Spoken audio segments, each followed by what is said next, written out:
Los fundamentos de la naturaleza humana. Capítulo 1. Introducción. La indagación acerca de la naturaleza humana constituye uno de los ejes centrales de la tradición filosófica occidental desde sus orígenes en la Grecia clásica. Sin embargo, las últimas décadas han sido testigo de una transformación sin precedentes en nuestra capacidad para abordar esta cuestión, gracias a la convergencia de disciplinas como la neurociencia cognitiva, la psicología evolutiva, la genética conductual, la psicobiología del desarrollo y la antropología biológica. El presente trabajo se propone sintetizar los hallazgos fundamentales de estas áreas para ofrecer una respuesta necesariamente provisional y en continua revisión a las preguntas cardinales. ¿Por qué el ser humano actúa como actúa?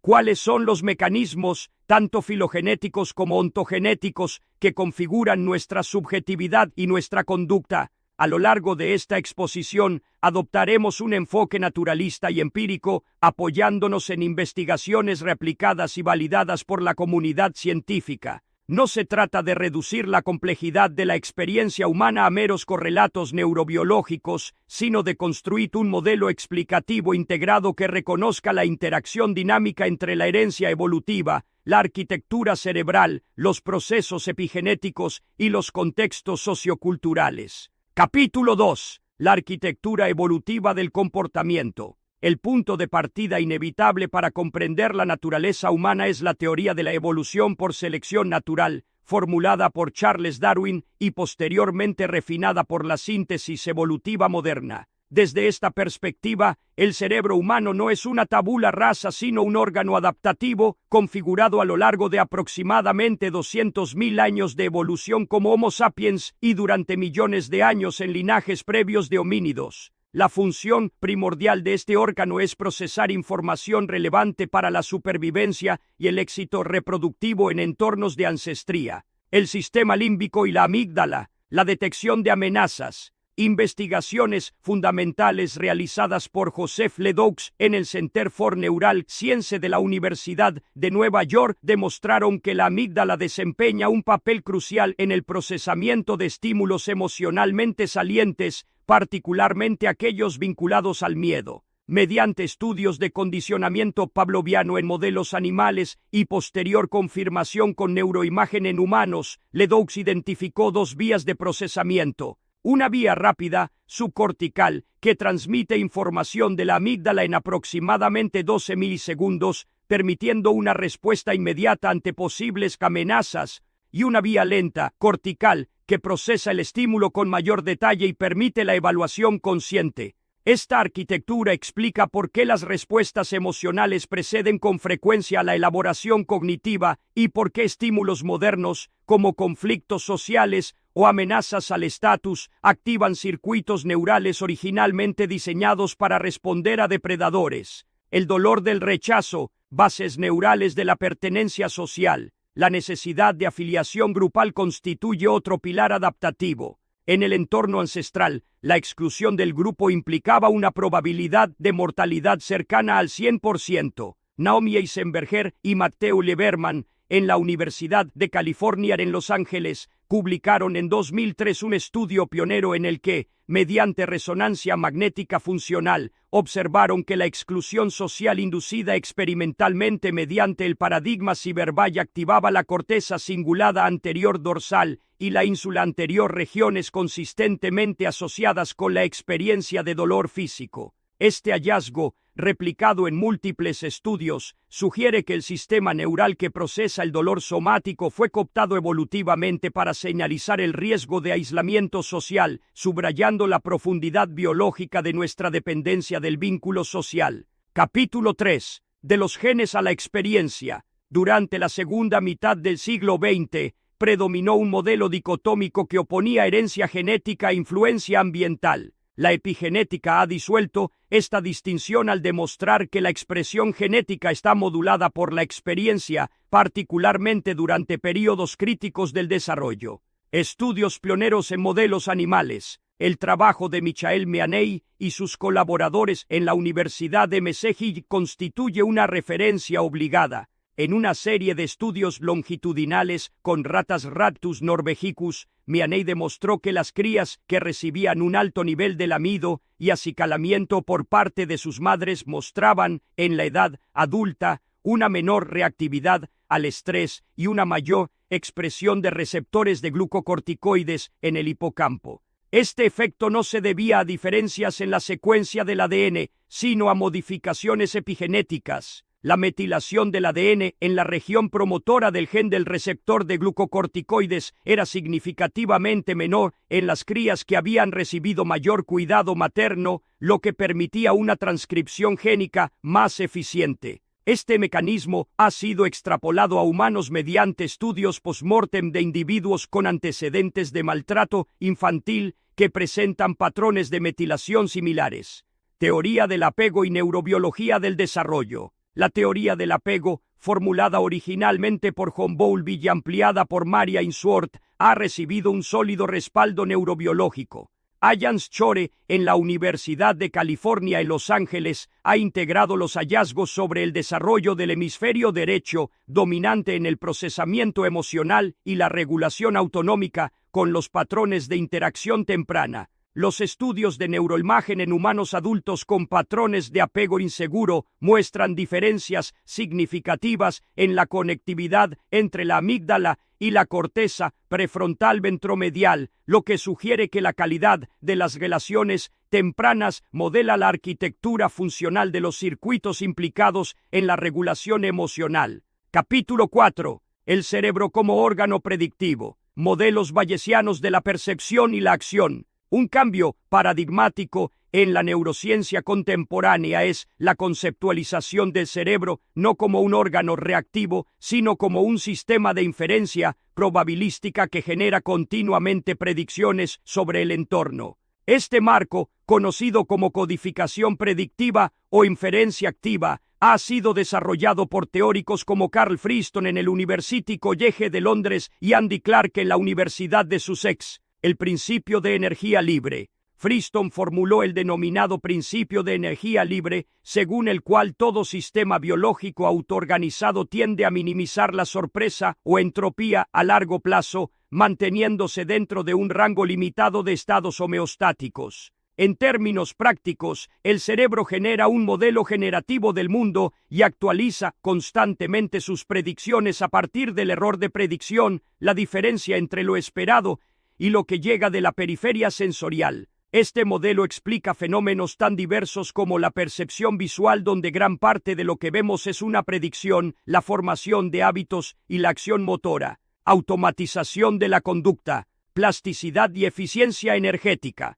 Un estudio publicado en Neuron por investigadores del MC Govern Institute for Brain Research del MIT demostró que, a medida que una conducta se automatiza mediante la práctica repetitiva, se produce un desplazamiento en el sustrato neural. La actividad en la corteza prefrontal dorsolateral disminuye, mientras que las regiones del cuerpo estriado putamen y la corteza motora suplementaria incrementan su participación. Este fenómeno refleja un principio de eficiencia energética. La automatización libera recursos de control ejecutivo, que son metabólicamente costosos, permitiendo que la conducta se sostenga con menor consumo de glucosa. Desde una perspectiva evolutiva, este mecanismo resulta adaptativo en entornos estables, pero puede volverse disfuncional en contextos que requieren flexibilidad comportamental.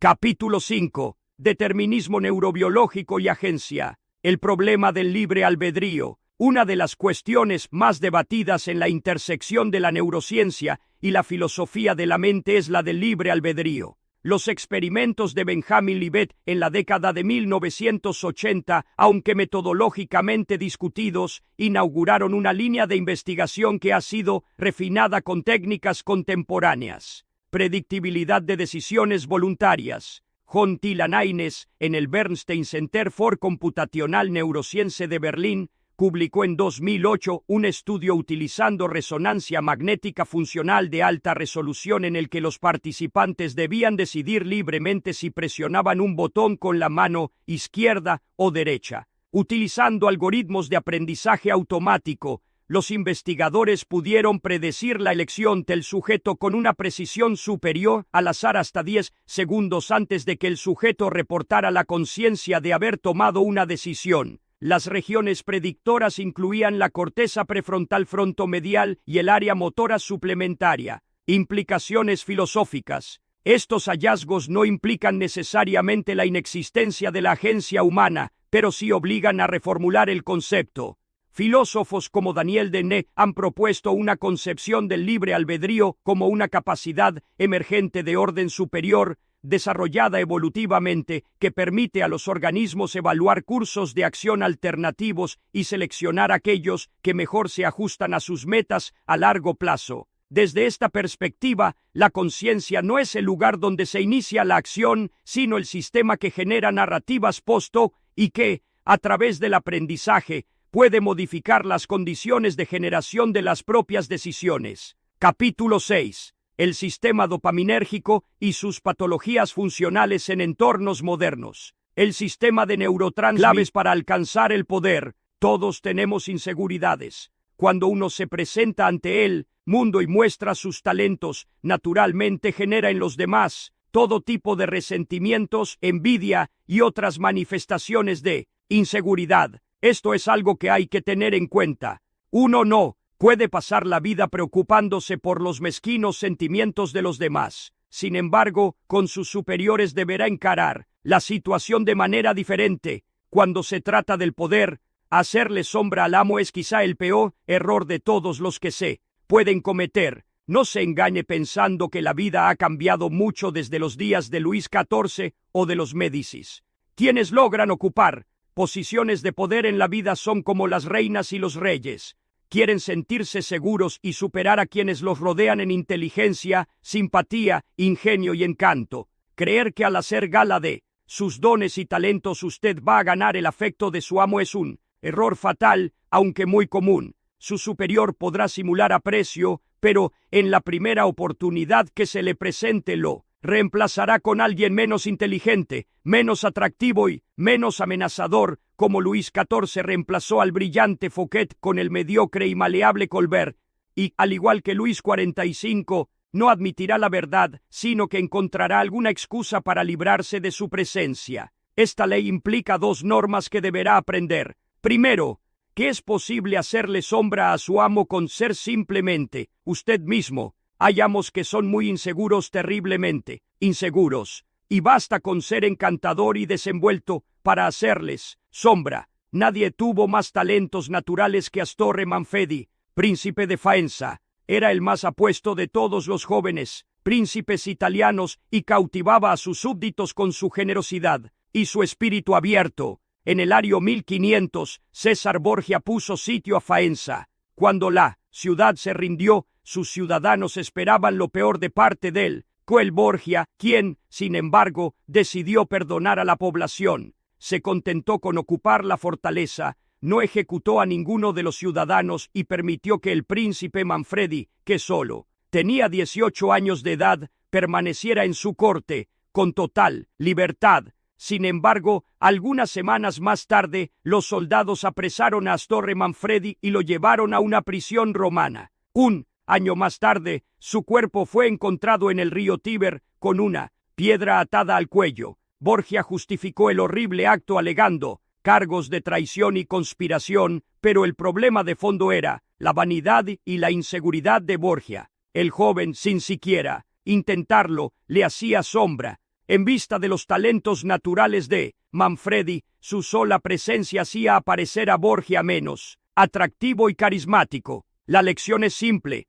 Si usted no puede dejar de ser encantador y demostrar sus talentos, deberá aprender a evitar ese tipo de monstruos vanidosos. La otra posibilidad consiste en aprender a disimular hábilmente sus virtudes cuando esté al lado de un César Borgia. En segundo lugar, nunca piense que, porque el amo lo aprecia, usted puede hacer lo que se le dé la gana. Se podrían escribir varios tomos sobre favoritos que cayeron en desgracia por dar por sentado que su posición era inamovible o por atreverse a hacerle sombra a su amo. En Japón, a fines del siglo XVI, el favorito del emperador Hideyoshi era un hombre llamado Sen no Rikyo. artista máximo de la ceremonia del té, que se había convertido en una obsesión entre la nobleza, fue uno de los asesores de mayor confianza de Hideyoshi, tenía sus propios aposentos dentro del palacio y era honrado en todo el Japón. Sin embargo, en 1591 Hideyoshi lo hizo arrestar y condenar a muerte.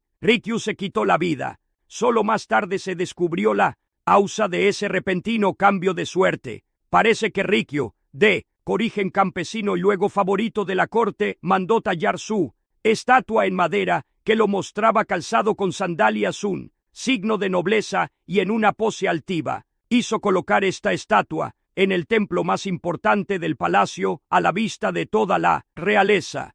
Para Hideyoshi, esta actitud significaba que Rikyu no conocía sus límites. Al suponer que gozaba de los mismos derechos que los integrantes de la alta nobleza, olvidó que su posición dependía del emperador y llegó a creer que él mismo se la había ganado. Esto constituyó un imperdonable error de cálculo acerca de su propia importancia, por el que pagó con su vida. Recuerde lo siguiente: nunca dé por segura su posición y nunca permita que los favores que reciba se le suban a la cabeza. Conociendo los riesgos que implica el hacerle sombra a su amo, usted podrá utilizar esta ley en su propio beneficio. En primer lugar, debe halagar y ensalzar a su amo. Los elogios abiertos pueden llegar a resultar eficaces, pero tienen sus límites.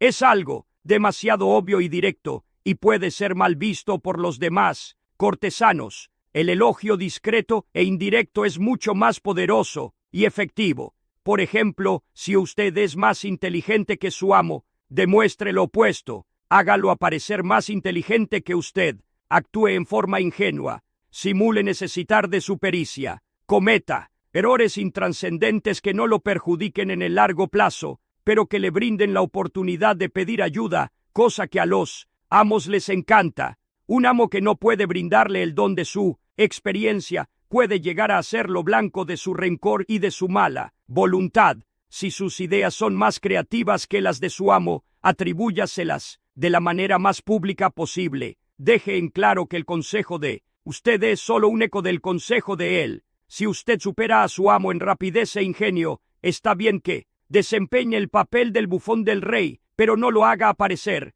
a él frío y taciturno en comparación. En caso necesario, baje los decibeles de su humor y encuentre la forma de hacerlo quedar como alguien divertido, con sentido de humor. Si usted es, por naturaleza, más sociable y generoso que su amo, tenga cuidado de no convertirse en la nube que tapa la luz que él irradia hacia los demás. Es su amo el que tiene que parecer el sol en torno de él, cual gira todo el mundo, un sol que irradia poder y esplendor y se constituye en centro de atención. Si usted se ve en la situación de oficiar de anfitrión de su amo, ganará su simpatía evidenciando sus recursos limitados. Cualquier intento de impresionarlo con su gracia y generosidad puede resultarle fatal. Aprenda de Fouquet o pagará el precio que él tuvo que pagar. En todos estos casos, disimular sus aspectos fuertes no es señal de debilidad si esta estrategia termina otorgándole poder.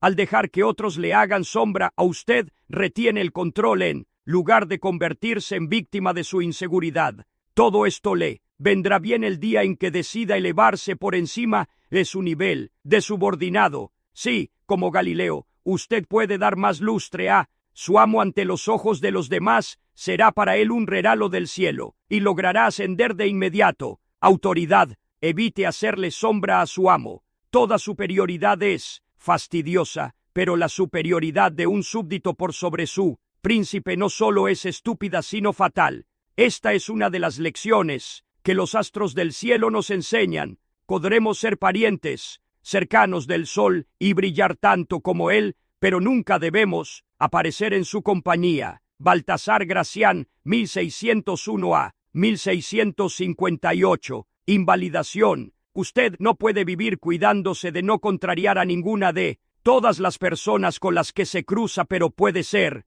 selectivamente cruel. Si su superior es una estrella en decadencia, no tiene por qué temer hacerle sombra. No sienta piedad, ya que su amo tampoco tuvo ningún tipo de escrúpulos cuando, a sangre fría, se abría camino hacia la cumbre del éxito. Mida con cuidado la fuerza de su amo. Si descubre que es débil, acelere discretamente su caída. En momentos clave, muéstrese más capaz, más encantador y más sagaz que él. Si la posición de su superior es muy débil y está a punto de caer, deje que la situación siga su curso natural. Pero si su amo se encuentra en una posición firme, aunque usted se sepa más capaz, tómese su tiempo y tenga paciencia. Según el curso natural de los hechos, con el correr del tiempo el poder se debilita y cae.